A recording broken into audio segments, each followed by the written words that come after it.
నమస్కారం అమ్మా. Hi boss, బాగున్నారా? బండి తోయొద్దు, బండి పడిపోతున్నా. ఇలా చూస్తాను. Okay, thank you. మాడచ్చా, మీకు అర్లీగా వెళ్ళిపోవచ్చు ఈరోజు మీరు. ఓకే, మీడియా మిత్రులందరికీ నా నమస్కారం. 2019లో బ్లూ మీడియా పత్రిక సాక్షి నా పైన ఒక ఆర్టికల్ వేస్తాం జరిగింది. దాంట్లో ప్రధానంగా నేను మంత్రిగా ఉన్నప్పుడు విశాఖపట్నానికి అనేక సార్లు వచ్చాను.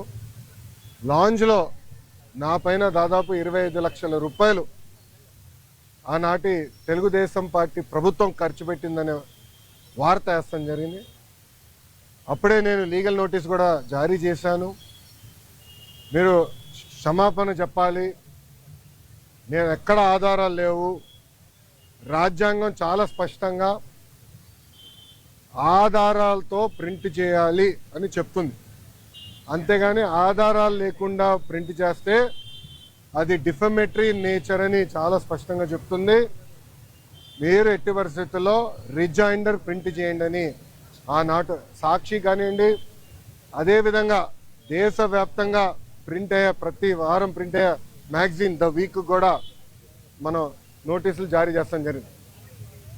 ద వీక్ అవుతే ఇమీడియట్గా మా దగ్గరకు ఉన్న సమాచారం కరెక్ట్ కాదు, మీరు చెప్పిందే కరెక్టు, మేము రిజైండర్ ప్రింట్ చేస్తామని వాళ్ళు చాలా స్పష్టంగా ప్రింట్ చేస్తాం జరిగింది.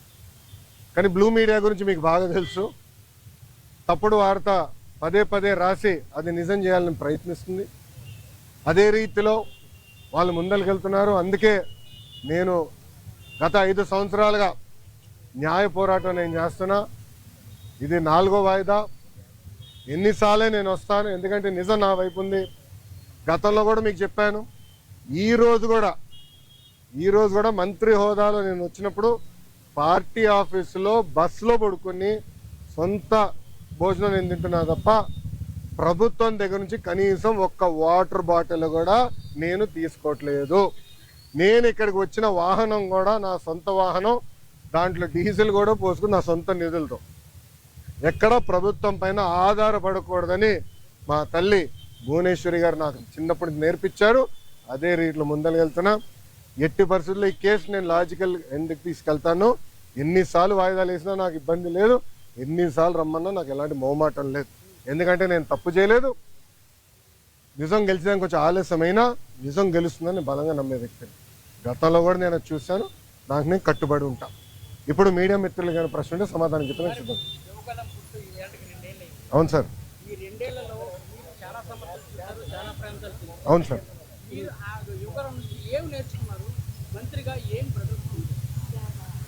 అన్న, నేను స్టాన్ఫర్డ్లో ఎంబీఏ చేశా.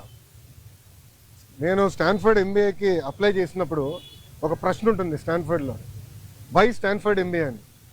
అంటే ప్రైవేట్ రంగం నుంచి రాజకీయాల్లోకి నేను రావాలనుకుంటున్నాను, ఏదో ఒక టైంలో వస్తాను, స్టాన్ఫర్డ్ ఎంబీఏ నేను ప్రిపేర్ చేస్తున్నాను భావిస్తున్నాను అనుకున్నాను అని రాశా. కానీ అక్కడికి వెళ్ళి చదువుకున్నారు, నాకు అర్థమైందంటే స్టాన్ఫర్డ్ ఎంబీఏ బిజినెస్కి మంచిది అని.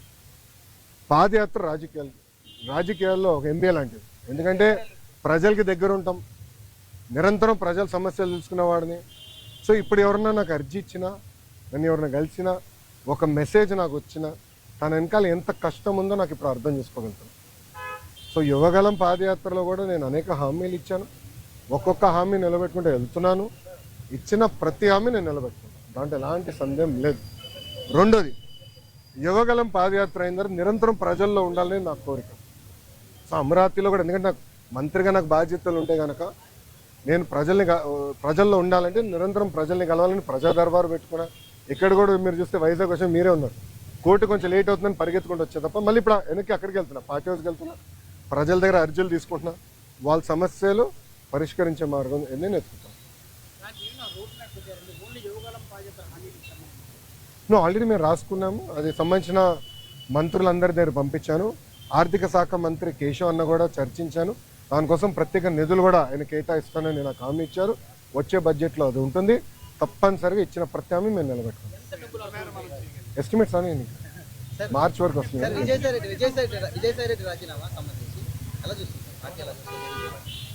ఏ పార్టీ? వైకాపానా తెలుగుదేశం? తెలుగుదేశం పార్టీ.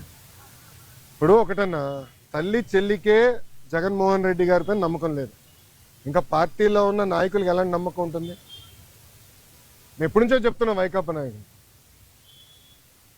డబ్బుల కోసం పార్టీనే అమ్మేస్తాడు ఈయన అని. ఇప్పుడు అది నిజం అవుతుంది కదా.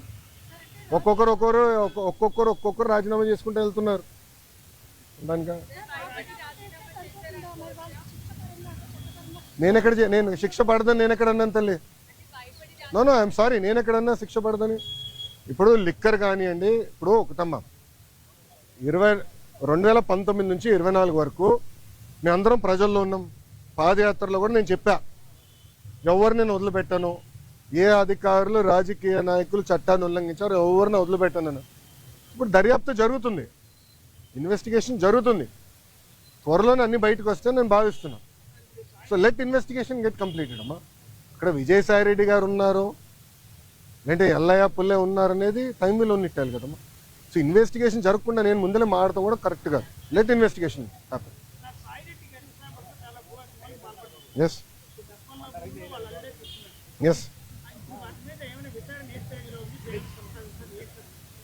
మీరు కాకినాడ పోర్ట్ విషయం కూడా మీ అందరు తెలిసిన విషయమే.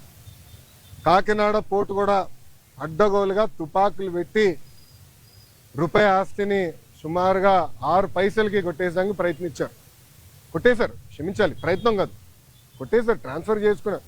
కేసు పడింది, దానిపైన ఈడీ వాళ్ళు కూడా లవ్ లెటర్లు రాశారు విజయసాయి రెడ్డి గారికి, రా బిడ్డ రా అని ఇంటికి. అన్నీ బయటకు వస్తున్నాయి కదా. సిమిలర్ వ్యాషన్ దీనిపైన కూడా కంప్లైంట్లు వస్తాయి, తప్పనిసరిగా యాక్షన్ తీసుకోండి.